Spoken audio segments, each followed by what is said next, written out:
Welcome back, everyone. It's time for our first game of Week 4 as Alliance look to turn around their form against Fnatic, who are coming in off the back of their first loss of the season to Gambit. Both teams actually lost to Gambit last week, but Alliance also got smashed by SK Gaming. Now, with Fnatic losing their first rematch of the split actually against Gambit, you have to wonder what went wrong for them there. But we have to say as well, on the flip side to that, it was a super chaotic game. Yeah, and you know, during the course of that loss, Fnatic did a few things which are surprising. They ran a double AP comp, which I think is a little bit risky considering the strength of the tanks and the bruisers in the top lane right now.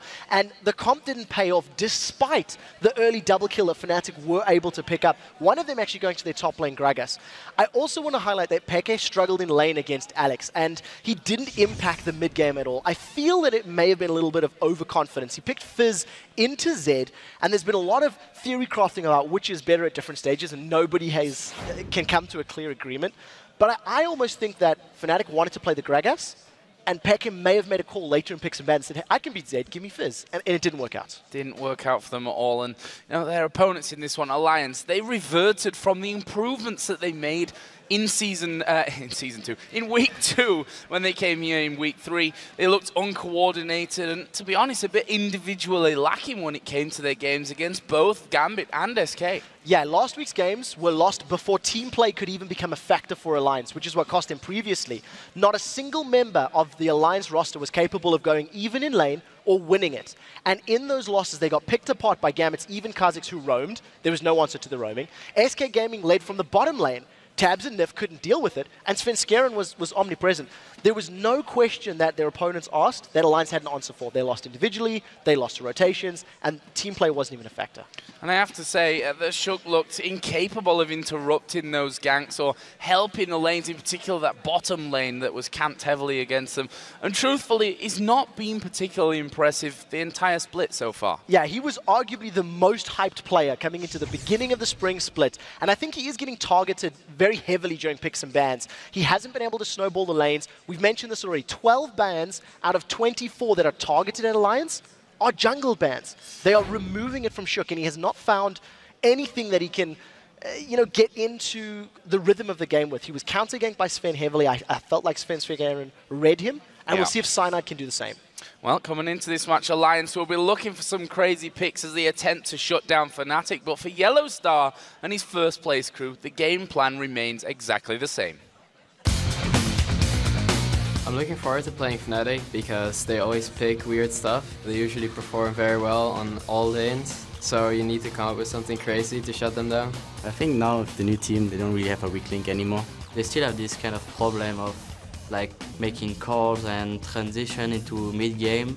To me, Nif doesn't really play a lot of Leona, even though he practices her a lot. I think Leona's not a hero where you can outshine, like with other heroes like Thresh, for example. I don't know if we're actually gonna play her, because I know that he likes Thresh really much, and Thresh is a counter of Leona, so we'll see. I mean, he plays it, I plays it, he plays Thresh, I play Thresh, he plays any, I play any, so it might be anything. All the teams are really strong right now.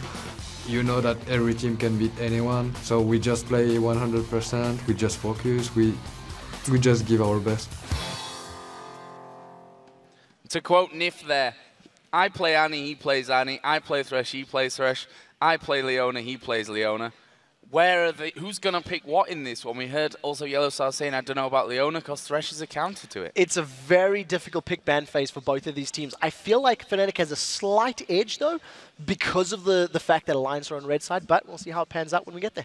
Well, let's have a look at the starting lineups for this one. On the blue side, it's Fnatic with Soaz in the top lane, Cyanide in the jungle, Xpeke in the mid lane, Reckless the AD carry, and Yellowstar the support. Of course, on the red side for this matchup, it is Alliance. Wicked up top, Shook in the jungle, Froggen in the mid lane, with Tabs and Nif as your AD carry and support. So as we move towards Champion Select, we talked earlier on, half of the bans targeted at Alliance have been towards Shook in the jungle.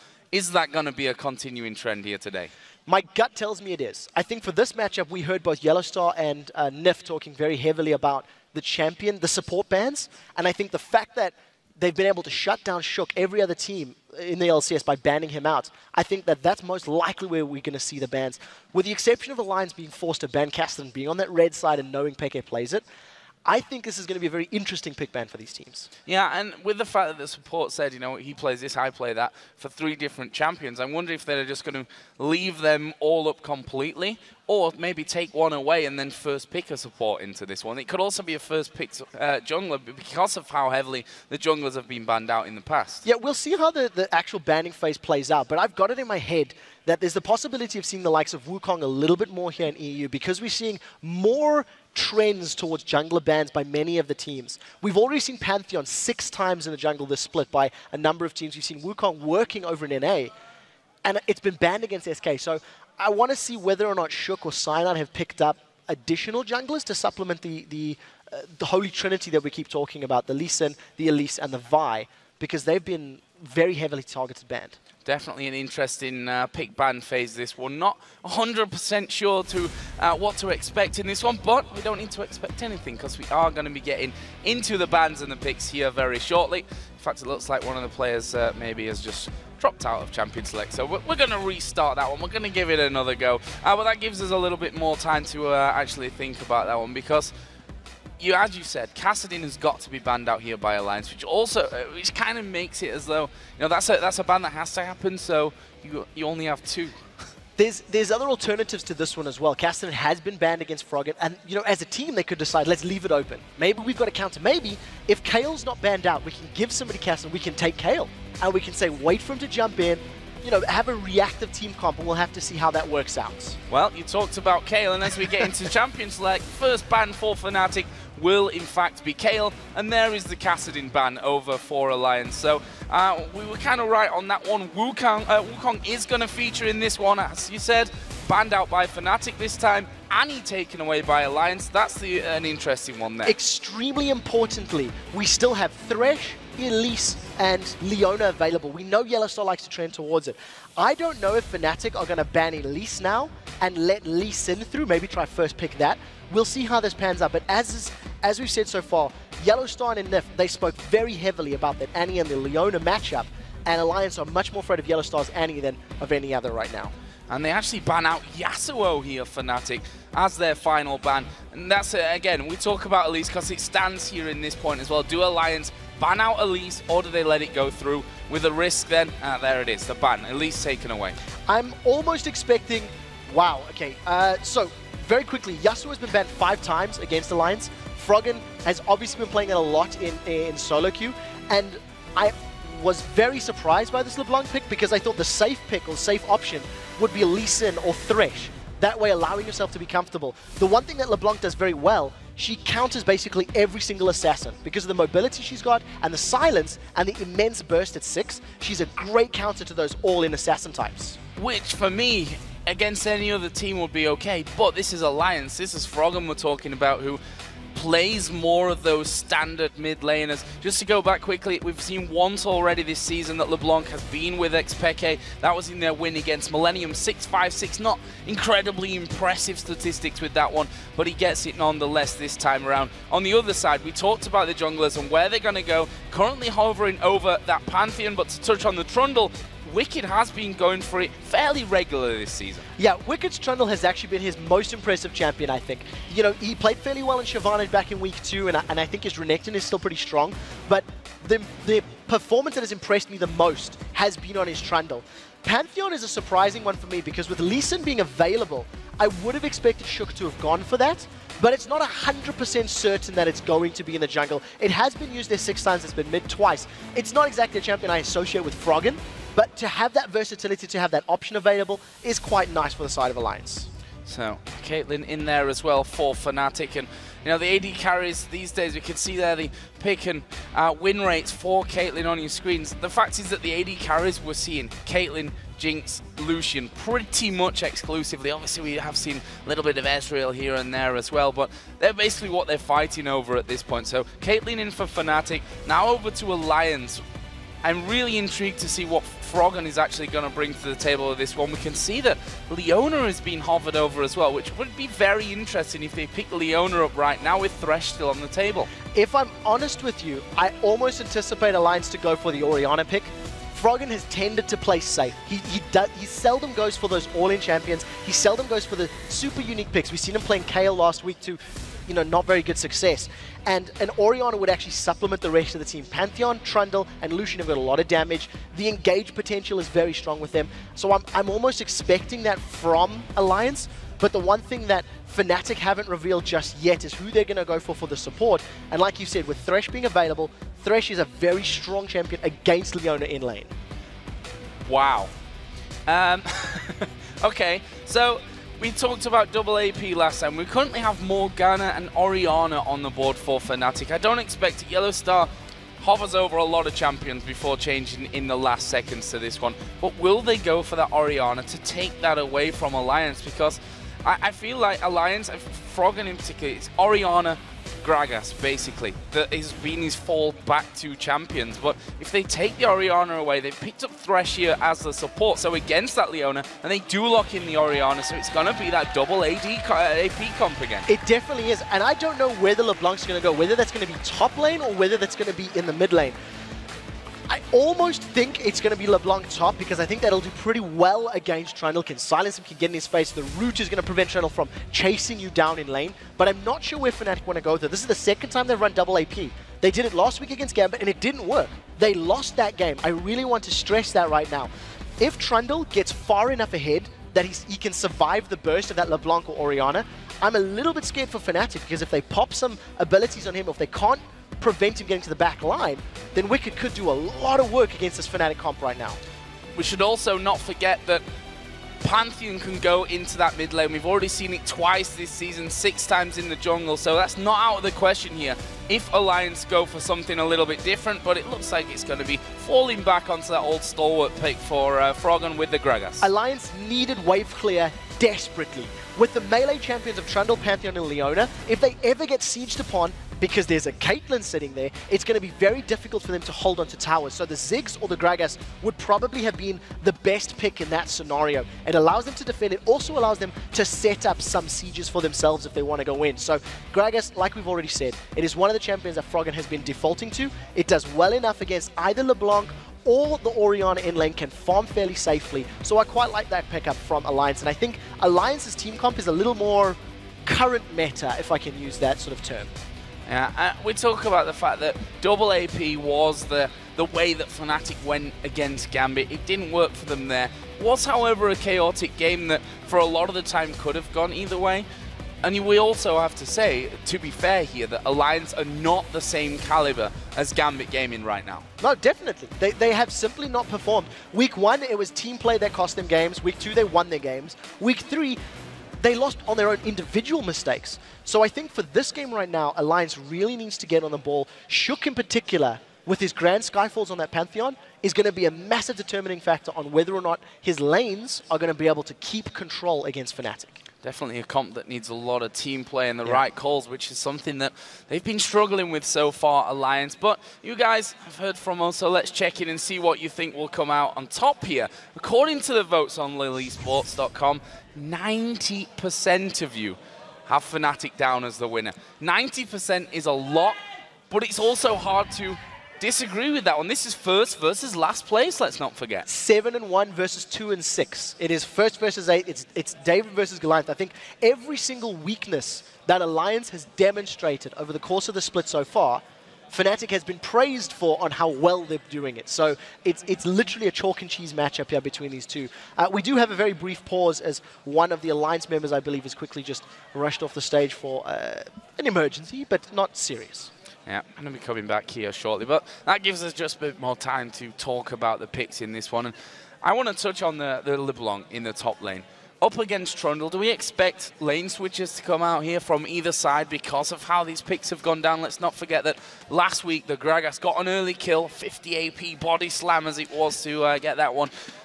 Are they going to switch it around again? And who's going to have the advantage if that happens? Truthfully, Wicked is once again going to be in a negative position, whether he's against LeBlanc or Orianna. I think he'll struggle more against an Orianna than he would against LeBlanc. Orianna's auto attacks with her passive and the additional magic damage is going to make Trundle's life very difficult when he starts to CS. A little less so for the LeBlanc. I don't think Fnatic will want to lane swap necessarily because their 2v2 should be stronger. They should be able to bully around in the early game until Leona gets levels, until Leona hits level 6 where the all-in potential is there. The one thing that Fnatic cannot afford to do is push their waves. the closer that Shook gets to level 6, the more likely we are to see a Grand Skyfall gank coming into effect. So I think Fnatic have to be very careful with controlling the tempo of their lanes. One thing they have in their favor on that one, though, is if it is going to be, obviously, Orianna in the mid lane, the shortest lane, he's going to be able to escape from that most likely. Top lane, you've got LeBlanc, who is so incredibly mobile, it's going to be hard to lock him down. Yeah, and I also expect, because of the lane matchup in the early game to be a little in favor of Fnatic, that Shook should send some ganks or some attention to that bottom lane. So here we go then, in-game Fnatic versus Alliance, first versus 8th in the LCS Spring Split of 2014. And Alliance, as we said before, they improved in Week 2 after a disastrous Week 1, but they seem to default back to the Week 1 style when they turned up last week to play. And it's anyone's guess who's going to come here today and play. Yeah, we'll have to see which team actually does appear. Alliance have got a lot of things that can go well for them. However, they need to stay even in lane. You know, the reason they lost their games last week, I think the reason SK in particular really just grabbed hold of the matchup is because Alliance fell behind on an individual level. And they can't afford to do that here today against Fnatic because Fnatic are arguably superior to SK at rotating in the mid game and closing the games out.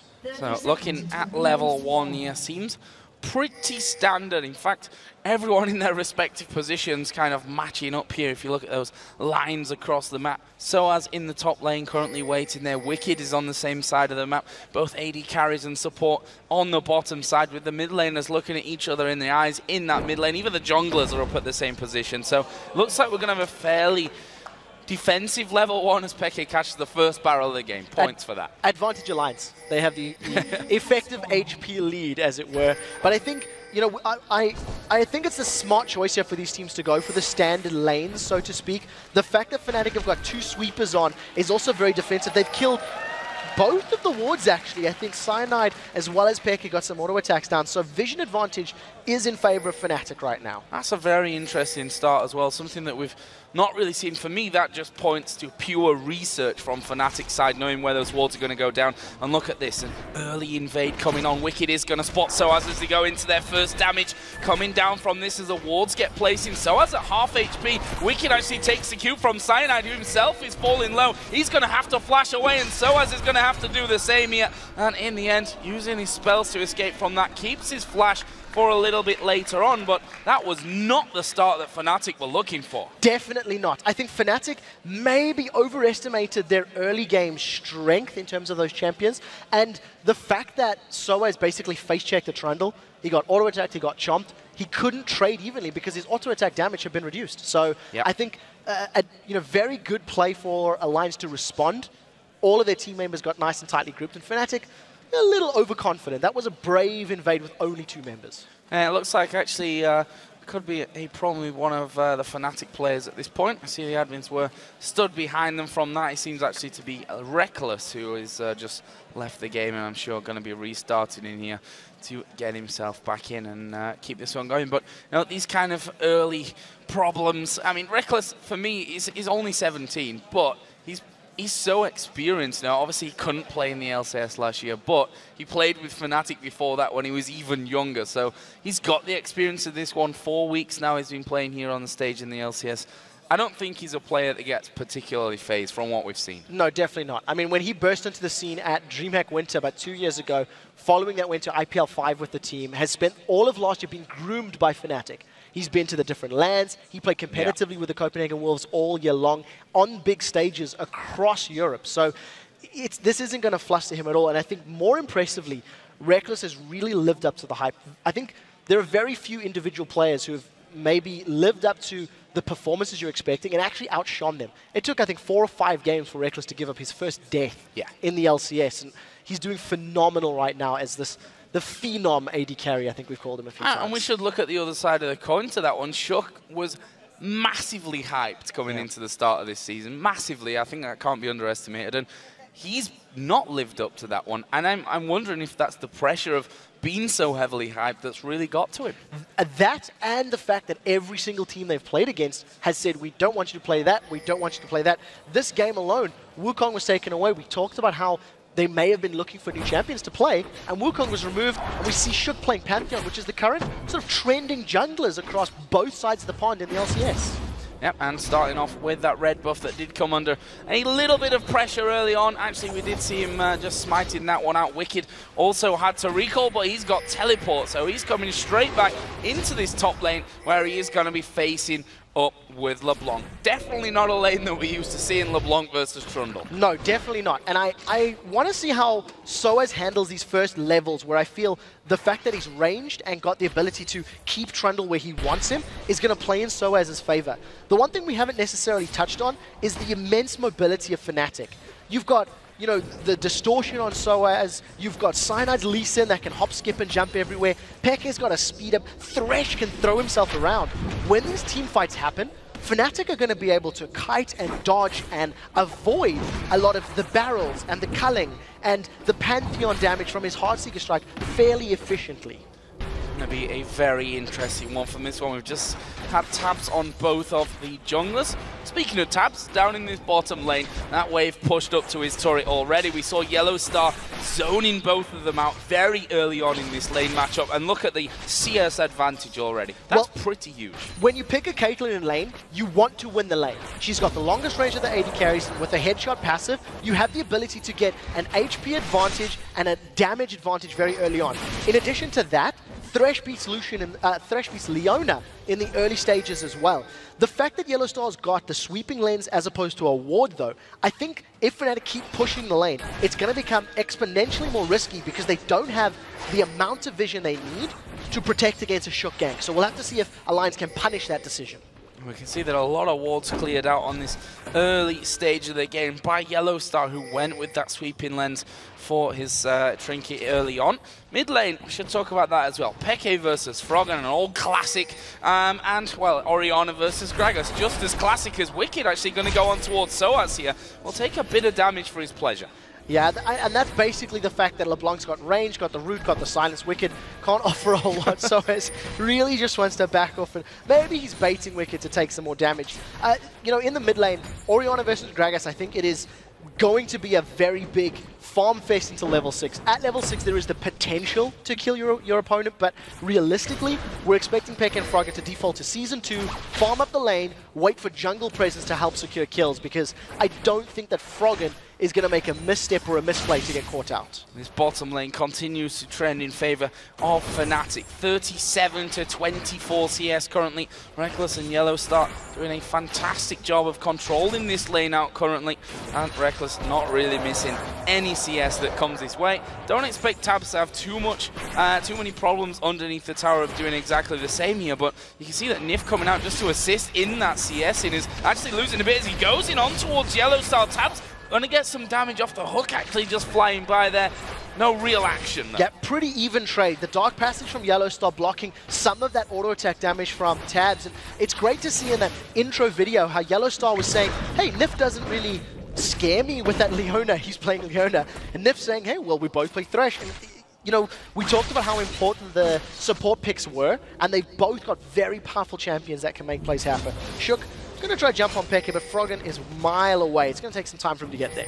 Yeah, we do see that Froggen's still level 5 here. Peke is already up to level 6, so he's got that shockwave should he actually need it. And we are going to see them going in on towards this bottom lane. Yellow Star down below half HP, but Reckless's damage coming in there will force Alliance to back away. Yeah, that was a great play. Now they've got a lot of damage onto Yellow Star. We talked about how Fnatic do not have the required vision to stay pushed up. Yellow Star senses they've been there a little too long. He's trying to get Reckless backwards, and that could have gone very scary if they'd stuck around another 5 or 10 seconds. That is a good read, though, from Fnatic to start backing away. Shook already making his move down towards that Tribush, and they've got a ward less technically down in that bottom side as well, for the fact that he has gone for that sweeping lens. Be interested if and how he changes that as the game progresses. Shook just came over towards the Wraiths, actually, just in time for Peke's ball to come flying through. Spot him out, and he decides to back away. Better safe than sorry there. Yeah, Fnatic have been aware of Shook's positioning. They pinged him out. I see there's some wards at the top half of the jungle there, so Shook trying to come in behind Reckless and Yellow Star actually was most likely spotted out by those wards. So Fnatic doing a very good job by strengthening the lack of vision in the bottom lane by supporting it in the middle lane. Having 2 wards up there is preventing them getting caught up from behind. So pretty smart decision making here from Fnatic. 7.5 minutes, they've got a small CS lead thanks to the fact that their lanes are stronger, but Alliance are not necessarily falling too far behind yet. Not just yet. We have, as you said, that 600 gold lead. Looking at the items, Chalice for both mid laners. Actually, Peke going in for the boots from this one, which you never know, could mean the difference between a life and death situation for him. Obviously, both mid laners still do have that flash available to them, as Peke just going to get a pink ward down there in that brush. Shook onto the second spawn of his red buff. Not going to be challenged as he was at level 1 from that one, because Cyanide is on his own red buff. Yeah, so it's a very slow start here for both of these teams. I think Alliance will be happy for this one. They want some time to scale up. They want to get Tabs up to level 6 in conjunction with Shook to hit 6, so they can have that man drop solar flare death from above type of fight. And I think with Reckless and Yellowstar, they continue to push this wave up. They've held about a 15 CS lead for most of the game, but props to Tabs, he hasn't fallen further behind. There's a large amount of minions in front of him, so he'll close this 15 to about 8 or 6 or 8 as he starts to kill them out. So they're Wicked actually having a couple of problems in this top lane. Had to use his subjugate on Soaz to try and claim some of that HP back to keep him in that lane at this point. He's, to be fair to Wicked, keeping up in CS at this stage of the game though. Yeah, and in comparison to last week's matches where Wicked fell behind heavily early on, going for the 1v2 first of all, and then in the second game just that Malphite Trinity Force not working out, not to his favor. He's CSing very, very well. Shook is level 6 right now, and I think there's the Grand Skyfall. They're going on Peke! They're going in for Peke, who actually flashes. He's got to the turret, but a great barrel from Froggen. Peke pulled away from the tower. He goes down. First blood for Alliance. And that was just so well played. Even after the flash, Peke actually stalled out. He needed to flash sooner. A reply flash from Shook allowed him to get in range, use that cast from Froggen, and it's very well coordinated. For the second time this game, we've seen Wicked using his teleport to go top lane. So it means it's not going to be available for a dragon fight if it breaks out. But I don't think Fnatic can even challenge for this one. Cyanide's up top, he's nowhere to be seen, and there's no one else for Fnatic to help this out. Yeah, there's no dragon fight here. The best they can hope for is a lucky shot or hook from Yellowstar. Did land the hook, to be fair to him, but, well, in the end, that will be finished off. Alliance picking up the first dragon of the game, along with that first blood. Brilliant coordination. That was the weakness that we pointed out for Alliance. If they can continue to do that, who knows? They might be back to that week 2 form that we were talking of earlier. I also think that's the first time we've seen a Pantheon gank in the mid lane succeed for the first attempt. We've seen Pantheon ganks in the middle from the jungle happening several times over the last few weeks, but that was just very well coordinated. And I wonder again if Peke had flashed a tiny bit earlier, if he'd reacted to the Grand Skyfall maybe sooner, he may have been able to get away. But nevertheless, the kill did go to Shook. First play was not secured for Froggen, so the lane should still stay fairly even. And if you actually look at the items, Peke having his Fiendish Codex, he's a little bit ahead as far as cooldown reduction, ability power, etc. Slightly up on that one, but Froggen, I think, he's going to have a decent amount of cash. He's actually sat on about 1,700 gold for his next time that he goes home. And we talked about these two players before. In fact, the players to watch, he pointed out that Peke has the highest CS in the LCS at 20 minutes. These two guys are incredible farmers and have been over the years, and they're, to be honest, playing champions that lend to that one brilliantly. So without the intervention of those junglers, we don't expect any kills to come down. But with that flash still only halfway back off cooldown for Peke, the Grand Skyfall coming up, well, in fact, it is already up. There's always a possibility for Shook to get back in. Definitely. And I think that if Froggen actually gets a good cast, he can knock Peke back before he's able to distance away. Wicked taking so much damage from Soaz, and Wicked actually started that fight. He went aggressive on Soaz first, put himself in danger of getting bursted down, and did actually suffer a massive HP loss, but once again, he's keeping mostly even on CS. Soaz is really just trying to get some more lane authority here.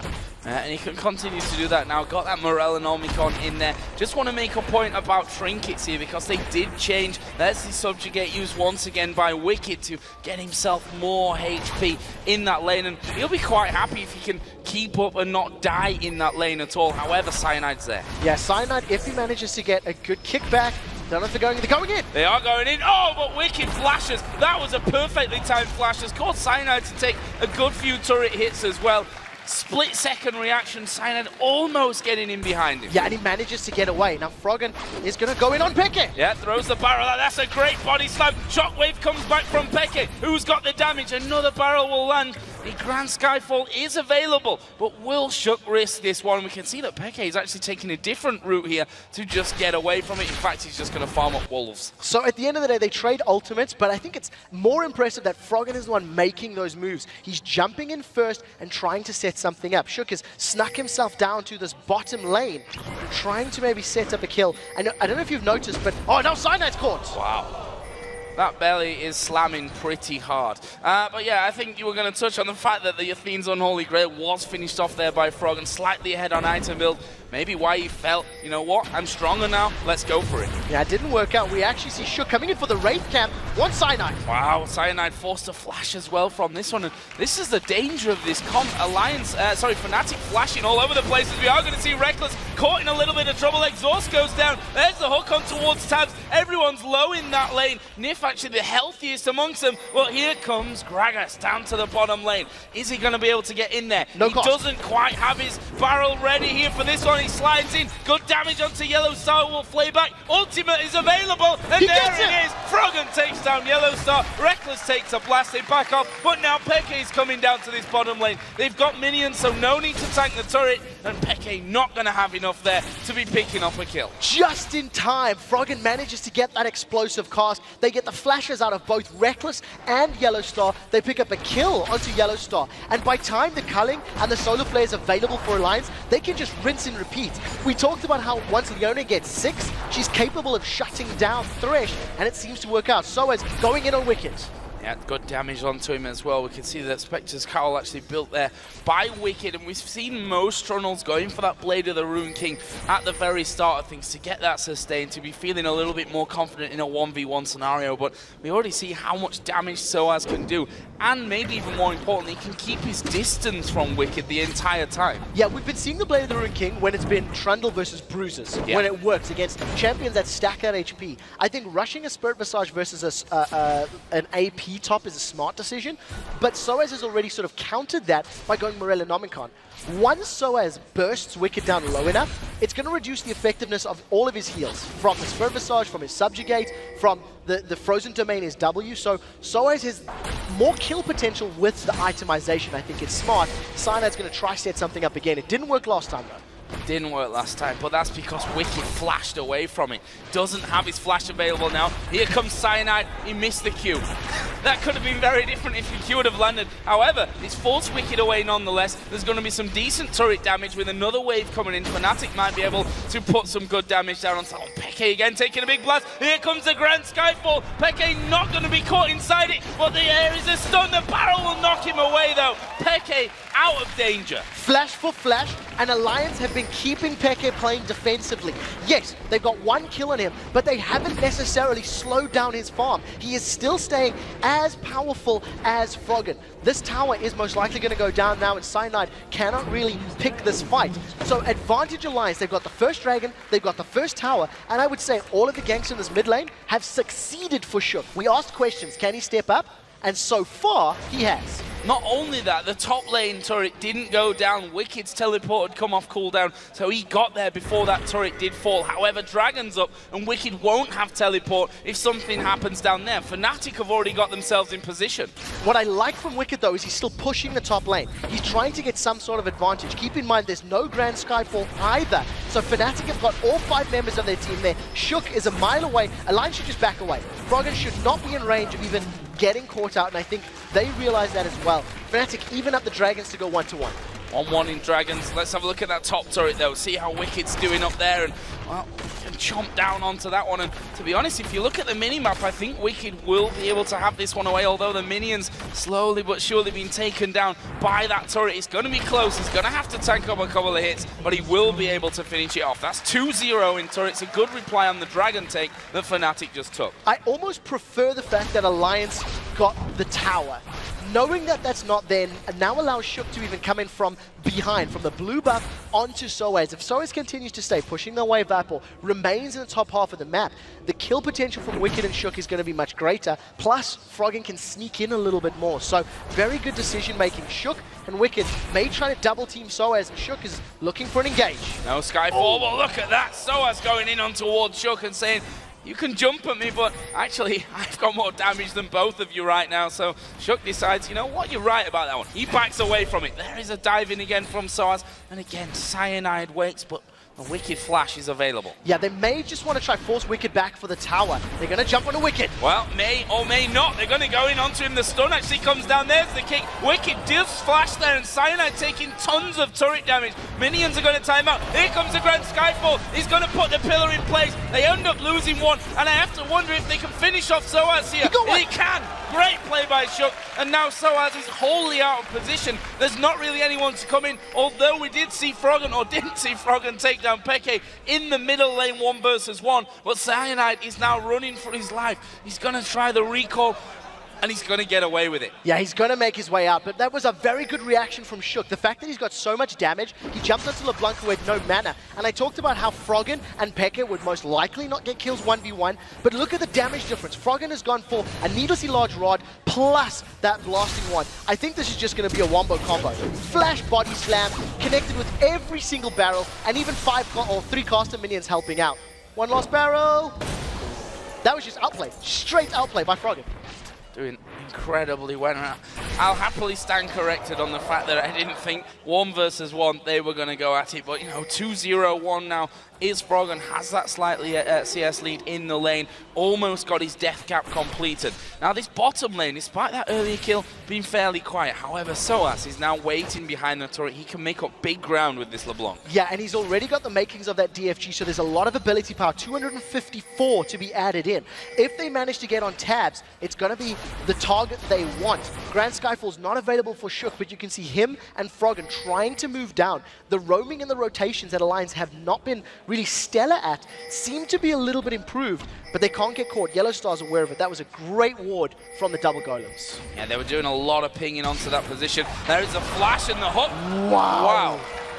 A flash and nothing really from Yellow Star. You see his player cam there shaking his head. That was not as intended from him. A hook and the box actually landing might have meant trouble for Nif. As it was, a lot used. In fact, everything used from Yellow Star.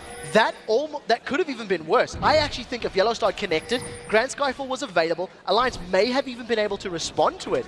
But unfortunately for Yellow Star means ultimate and the flash is not there. That initiation power from Thresh is not available. They've caught Shook out. The rest of Fnatic are in place, but Alliance have 4 stacked. Yeah, Tabs is actually going to finish off the bottom turret here, and it looks like Alliance are going to try and make a run from it. Or are they going to wait around here? Do they want to try and steal this red buff? It will in the end be smited away by Cyanide, so that remains Fnatic's.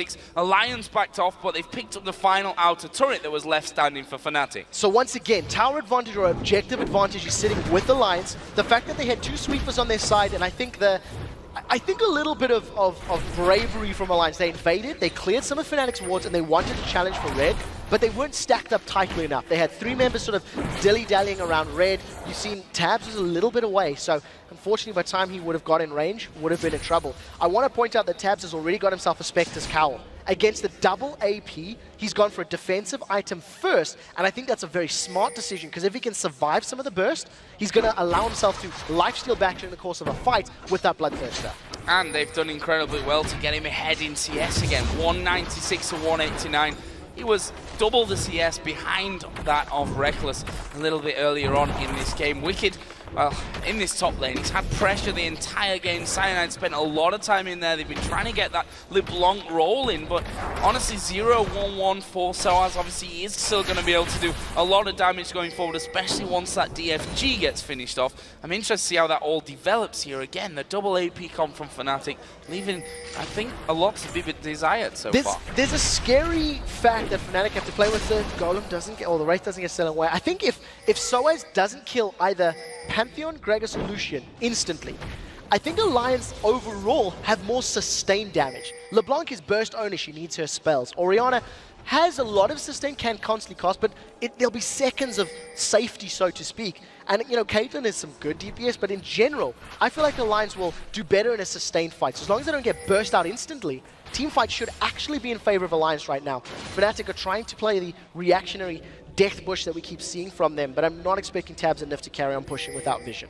Now, so I said to us last week that Fnatic's playstyle is to be playing the pick game, to be getting people one by one, catching them out of position. You can see that Alliance already moving in wards over the back of the Dragon Pit, and rightly so. That's up in 3 seconds. They're in position for it.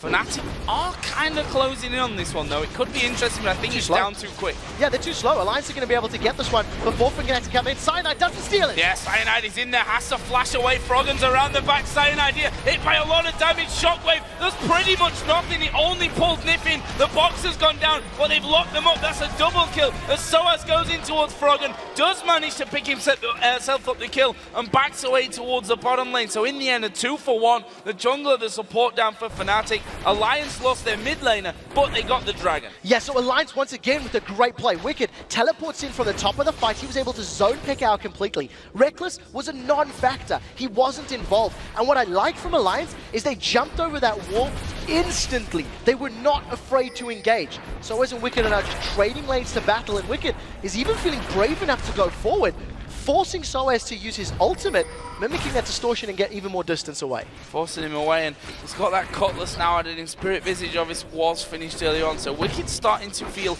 more confident on the Troll right now. He is ahead in CS, not got the kill in there that Soaz has from earlier on.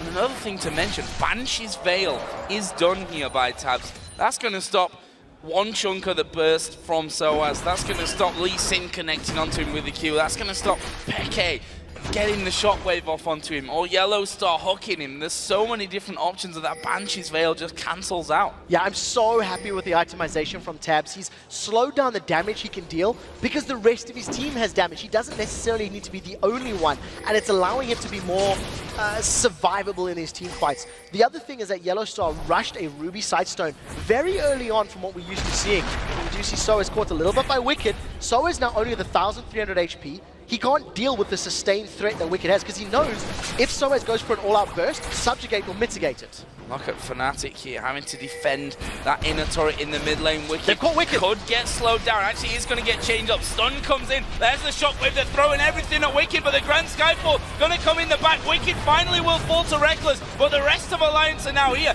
Can they do the damage though? Cyanide's low. They've finally picked off one. Soaz and Cyanide are now down, as Froggen will get that kill, and Cyanide, have they got enough for Yellow Star? No. Gets speeded up there by Peke. So that was a 2-for-2. Top laners and junglers going down, but that turret is going to go to Alliance as well. I highlighted this a little bit earlier where Yellow Star flashed for the hook and failed it. If he had connected, I think the same thing would have happened. You've seen Shook coming down with that Grand Skyfall. You've seen the Solar Flare locking Fnatic up. And even though it was Wicked that was caught out, they get 2 kills out of it for losing 2, both the top and junglers, and they get their 4th tower of the game. Completely advantageous for Alliance. They would take that trade, I think, any day of the week. 5,000 gold ahead as well. 25 minutes in. That is not a small chunk of gold at this point. One question that I have, we were talking about calls, rotations, the general team play coming out of Alliance.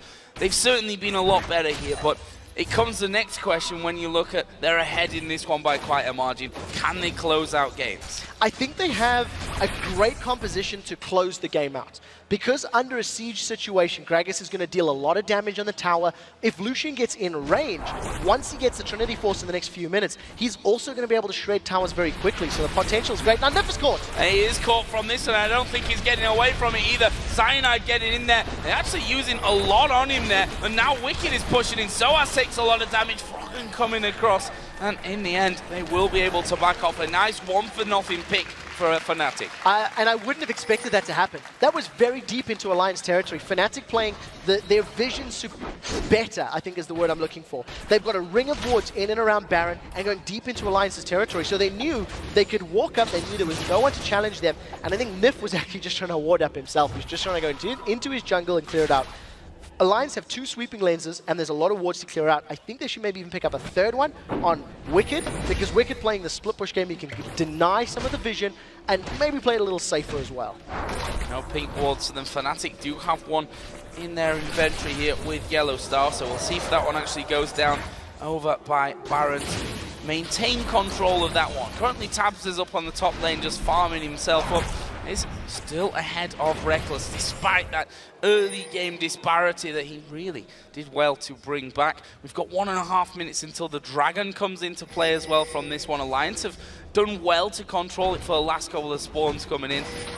Loses it this time around though. Fnatic seem like they want to pick, but I'm not sure that they want to go full-on team fight. I don't think Fnatic can win a 5v5. Their team comp is simply not suited to it. Yes, they have mobility, they can sort of kite a little bit, but if they get caught by even the slightest bit of CC of the Trundle Pillar or Leona's Slows or Snares, they're just going to get killed very quickly. Fnatic need to find a pick. They need to kill somebody on the sideline and then re-engage. So we'll see how Soaz positions himself in and around the Dragon Pit, and if he can try find kills. I also want to highlight the fact that Nif is going for most likely that Locket of the Iron Solari as well, which is an item that we don't see very often. You know, since it got changed from last year to this year, it's not super popular.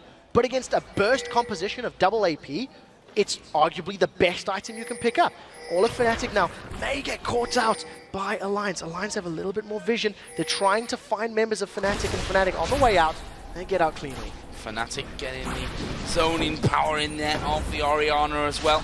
You see that Alliance starting to get themselves back in. Here comes the Grand Skyfall. Are they going to be able to catch anyone? They go on towards Xpeke. The barrel will knock Soaz back. Didn't quite finish him off, but the rest of the team may be able to here. We see that Shook already down. Cyanide will fall, but it's a double kill for Reckless. He's gone untouched through this fight. It's now a 2-for-1, but Alliance, they're not done here. They feel with Tabs and Froggen that they've got the damage to finish it off. There's another pillar. A good play back, but the body slam will hammer them down. 2 more kills coming in. Reckless still alive, and in the end, a 3-for-2 in favor of it's not Alliance. over. It's not over because Soaz has come in there. Tab slowed down. Can Reckless finish him off? Wicked's going to speed them all up. I think they might be able to escape from this one. The barrel and the pillar will definitely make sure that happens.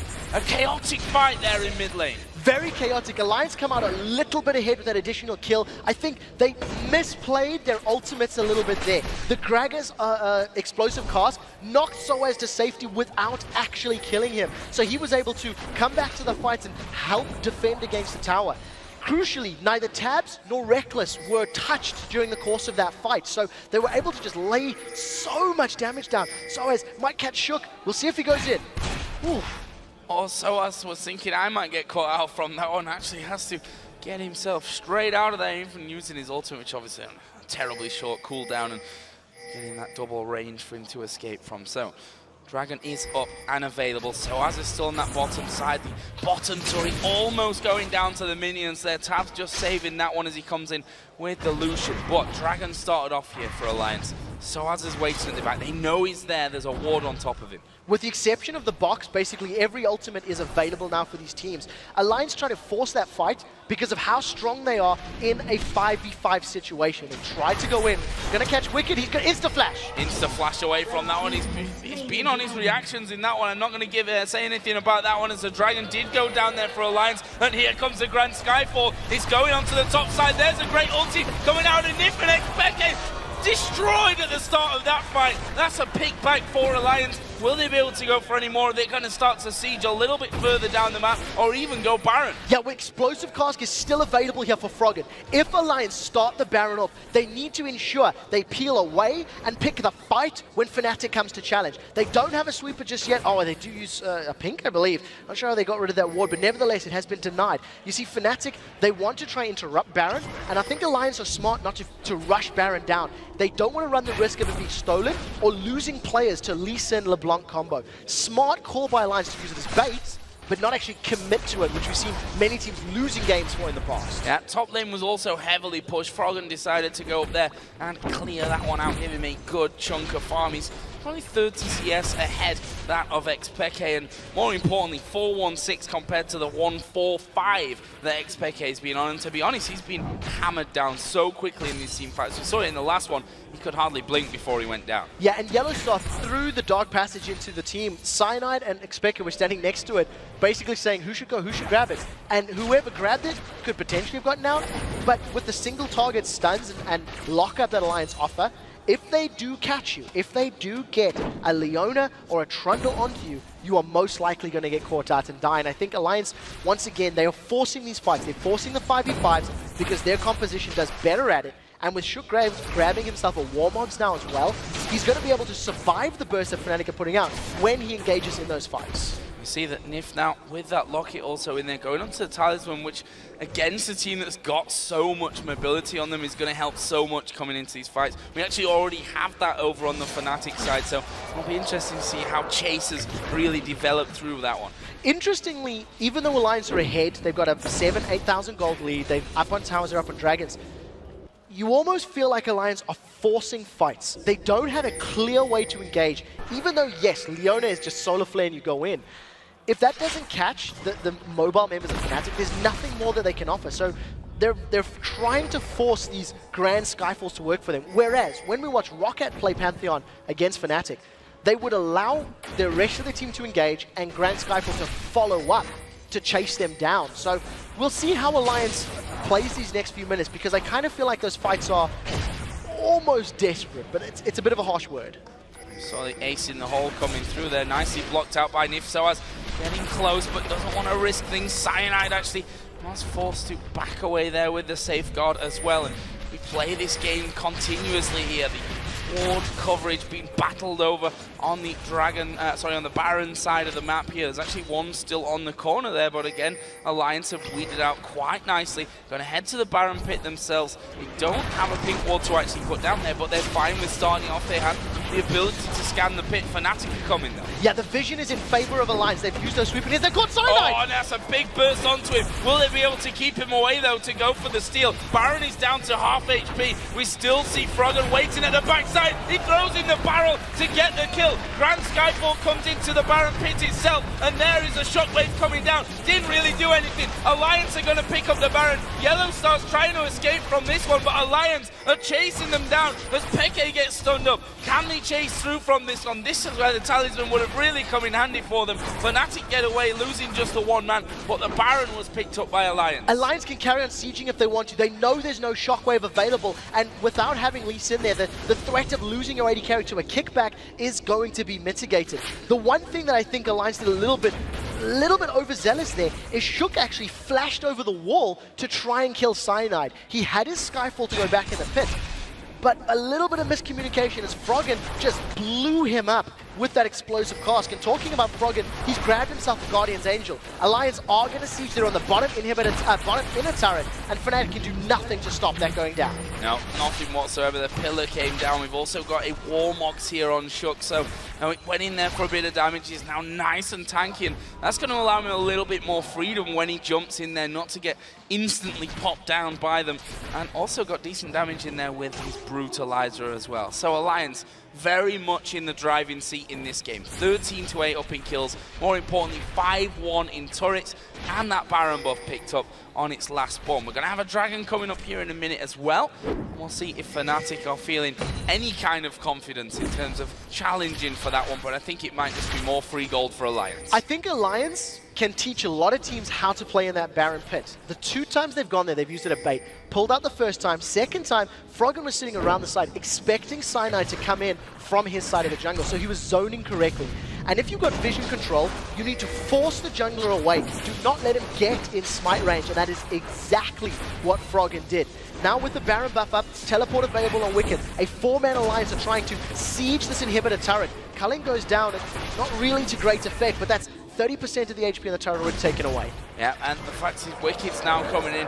Obviously went more the magic resist route earlier on, laning against Soaz. Played with the Ruin King, came second. He's going to have a Sunfire cape in a while, which means that he can stand under those turrets even more effectively and tank things up for them. Right now, though, Alliance keeping them back. Yeah, Alliance have got better. They've got Peke! They've got Peke. They're going to go all in. He's dead. nothing to offer up in this fight. Alliance now going to go straight towards that inhibitor. Cyanide getting caught out. A good hook from Yellow Star will keep him alive. Well, the inhibitor does go down. That was finished off by Tabs. 1 kill for nothing, but Alliance got the turret and the inhib. Solar Flare landing bang on Pekka's head. Even though his flash, he's got distortion boots, his flash was not available. And that's the only real way that Alliance have to initiate right now. Just catch somebody out with Leona or the Trundle and then just pop them, and that is exactly what they did. Culling once again used to zone Fnatic away, and Alliance won another inhibitor turret. Such a great zone, and Team Tabs actually going to get hooked on. Box goes down. Cyanide was in there, but Nif dove right into the middle of them. Wicked coming across the side as well. They need to get away. He's tanking Nif, and he went very low. The inhibitor, though, is going to start to be focused down here. I don't think Fnatic can do anything about that one. Alliance will get it, the second one of the game, and back off.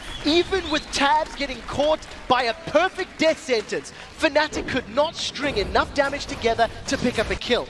Largely in part because of Nif landing a great stun, throwing himself in there, interrupting Fnatic and preventing them sticking to Tabs. But a great play by Alliance. They've got 2 inhibitors, grabbed themselves another dragon. They've got a 12,000 gold lead, and there's very little that Fnatic can do right now to pull themselves back into this game. Yeah, the problem is that they can't hold on to turrets and inhibitors. The fact that the barrels roll in there, the culling, and then you've got the option of that Trundle throwing his pillar down right in the backside to catch someone out, to make it even easier for Nif with the slow to land his combo in there as well. Just to quickly touch on the items again, Guardian Angel is now there for Wicked, so he's even more confident of diving straight into that backside of things. I thought with the Giant's Belt chain vest that he was actually going to go some Fire Cape. In the end, went for that Guardian Angel and has that Giant's Belt as well. On the other side, look at Froggun's Gragas with that GA from earlier, also now adding in another needlessly large rod and the Void Staff. The AD carries another BF sword added in to what's already the Bloodthirster Trinity Force last whisper there for Tabs. Fnatic needed to get further ahead in the laning phase. For their composition to have beaten Alliance, they needed to win and smash Alliance in the laning phase, and they didn't. Alliance held completely even. Now, with super minions in the middle and bottom lane, Alliance are just going to siege up in this top lane, wait for the minion to become a threat for Fnatic, and potentially just tower dive. They've got so much armor, so many lives to revive and come back into this fight. Alliance can throw themselves at Fnatic under the tower. So always does avoid the damage of that barrel from Gragas, but I think it's really just a matter of time before Alliance decide to jump in. Learning a little bit from Gambit here, stacking in those Banshees and Guardian Angels as we saw from them last week. At the moment, Alliance are going to be moving towards the turret, and they are going to do good damage. Cyanide actually went into the middle, and Wicked took a lot of damage from that one, and it looks like Fnatic may hold on to the turret at least for now, but the fact is they're just going to keep coming back at them. We've got Baron in 1.5 minutes, Cyanide again getting forward. The ball is in the middle of the team, but will they throw that shockwave down? Will they be able to catch men out? Wicked there just came to meat shield anything that was going to come over onto his teammates, and to be honest, the turret wave by wave is going further and further towards zero. And there's some good wave clear by Fnatic, but it's really just delaying the inevitable here. Super minions are now on the Nexus turrets, and it's actually Yellow Star that's fallen back to try and defend with Reckless. This is a potential 5v3 if Alliance decided to go in. Wicked, it's a decent enough pillar down, but it's not enough yet. Alliance playing, I actually think, fairly safely here. They don't want to throw away a lead, and of course with all those traps and the burst potential, it is a little safe, but I think it really is just a ticking time bomb here for Fnatic. Shook and Wicked, the ones that will stand on those traps to make the entrance a little bit easier for the team. And Reckless now, after clearing out those super minions, is going to come back to the top side. Brief respite for them as well as the middle inhibitor respawns, but Soaz may get caught out. They're going to go in. Tab falling low from this one. He's right in the middle of the team, but he's still alive, crucially. That's a good 3-man shockwave, but Alliance back away after picking up that first kill. Great play from them once again. 14 seconds to Baron, though. Will they risk staying? I feel like it came too late. I think Alliance decided to pick a fight maybe a wave or 2 waves too late, and it means that the middle and bottom inhibitors have respawned now for Fnatic. This one will be in the next 30 seconds or so. No super minions pushing the waves, and Fnatic have held on. They even defended that turret, so pretty well played, and I think maybe too much hesitation from Alliance. They are going to pick up this Baron uncontested though, so I can't really fault them too much because they're going to spend their money, go back to the top lane or potentially even the middle and bottoms and just go for those exposed inhibitors. Yeah, and the gold that they're carrying back with them right now after all those pickups with the Baron as well is pretty significant. 2-4 was actually in there for Shook, and lots of items being picked up, to be honest. We've seen the Randuins now finish. There's a Bloodthirster #2 being added in here for Tabs as well. So, quite frankly, they're coming back with even more power, not just item-wise, but the Baron buff on as well. Fnatic have got 2 and almost a 3rd exposed inhibitor. That turret on the top lane is very, very low. You have to wonder if this is a matter of time and, quite frankly, how Fnatic can possibly hold on here. I don't believe that they can. With the amount of defensive statistics and the number of times they have to kill people on Alliance's side and the 15k gold difference, I think Alliance have got the pick of the litter right now when it comes to fighting. They've caught Froggen. I mean, Froggen was basically alone. There was multiple members of Alliance lagging behind, and nobody from Fnatic jumped in. To be fair, neither Soaz or Pekka were super close. We do see another chain going down. Alliance, they've just brute forced their way in. This inhibitor's going to drop. Wicked is going very, very low. Yeah, actually, he's going to get his Guardian Angel popped here from this one, but we do see him going in. Oh no, Reckless caught out of the back. He's going to get shut down. The Grand Skyfall comes in. That's a good kickback from Cyanide, but it won't save his life. Soaz is going to be focused down as well. Yellow Star falling low. That's a great pillar from Wicked, but I don't think they can keep going from that one. They want this inhibitor on the bottom lane. They're going to be regenning from the Baron. Can they keep going here? Yeah, I think they may even be able to finish if this mini wave goes down. Alliance have set their sights on the top tower though. They want to get 3 waves of super minions spawning. A little undecided actually about what they want to do. Teleport from Wicked after he's come back in and going to try zone out. And this is the decision from Alliance. They want the inhibitors. Wicked is just running interference. Home guards from Wicked got him up to that turret. Runs the interference. Turret goes down. Inhibitor goes down. No inhibs left here now for Fnatic. Are they on the verge? Well, they are on the verge of their second loss. Let's not sugarcoat this one. This is a massive lead for Alliance. Ulti's coming out left and right as they go in towards him. Peke there. Nif really keeping him out of the fight as the Nexus turrets get focused. The first and the second now already down. And the Nexus itself gets finished up. Alliance pick up a massive win against the league leaders. First against 8th place. You guys at home said 90% chance that Fnatic win this one. Alliance going against all the odds to pick up a great win. And every single member of Alliance stepped up there. You cannot fault an individual play. They held even in lanes when they should have been falling further behind. Froggen 1v1ing Peke with that Gragas versus Orianna. And that is a very, very serious look on the face of Xpeke. But truthfully, it was all about Alliance. They outplayed Fnatic, I would dare say, at every stage. If you think back to how Gambit did it against them, lots of GAs, lots of Banshees Veils to stop that double AP burst that was coming out from Fnatic in their first loss of the season. Alliance weren't too far away from that one either. We had GAs left and right. We had the Banshees Veil extremely early from Tabs. I want to point that out specifically because he ended the game 5-0-7. Despite being caught out a little bit on that top side there on the final inhib, he survived through it. They went back, picked up a Baron, spent a boatload of gold, and came back for what was, to be honest, an easy push through for the win. In the final fight, Wicked got caught out, took a lot of damage. Fnatic felt very confident they could win the fight, jumped back in, committed, and his GA popped. And the rest of Alliance just shoved them down. That fight could have happened 5 minutes earlier on the top lane. They had the GAs, they had the Banshees. I feel they were playing a little too scared, but when the team was sitting 2-6 before this game, you can understand why. I think Alliance really need to figure out what magic they need to find between their Week 2 performance in this game, where they were winning well, and the Week 1 and Week 3 performances where they couldn't do a thing right. That's what I'd really like to know. What is it? What has happened? Because Week 1 they were abysmal. Week 2 they looked brilliant. But then they came back with Week 3. They didn't look themselves. They didn't look like the new Alliance from Week 2.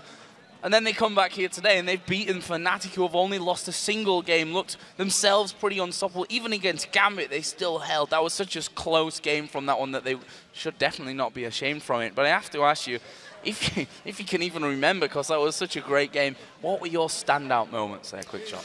I think I'm actually going to take the Baron engagement, where Froggen was able to zone out Cyanide. We see Shook flashing over the wall for the kill, and Grand Sky fall back into the pit for style points. I think that was really the key moment for me under a high-pressure situation where Alliance displayed clear communication, clear decision-making, and they had the setup with the vision and the wards to make it work. For you guys at home, if you agree or disagree, let us know. Hit us up at LOL Esports. Use that hashtag LCS Big Plays, because we want to know what your favorite moments of the game were. And that was a brilliant performance from Alliance. I cannot state enough how marked of an improvement it is from last week. And I have to just ask you this one as well. We talked a lot about Shook. He delivered this game. Playing the Pantheon, he's struggled to find his groove. Just to touch on his stats, 4-2-3 by the end of it. Went very tanky with the randomins and Warmogs in there by the end, but he looked like, again, a different player today. I really want to touch on the fact that, first of all, they banned Elise out. This is Alliance. They removed Elise, which is his go-to champion. Yeah. Lee Sin was available. Wukong was banned against him. And we talked about how we needed Shook to play a new champion. And in this game, with Lee Sin and Pantheon available, he decided on the new champion, the riskier play, dare I say it, because he hadn't played prior to this, in the LCS at least. And it worked out perfectly. I think it was a great decision, and it was good to see him having a positive impact on the game. Very much so. We're going to take a quick break here, guys, but stay tuned to see Shox and Deficio talk to Wicked from Alliance about that huge win, and then it's time for Millennium to make their LCS return against a Roccat team who is looking to regain the momentum that they lost last week. We'll be right back.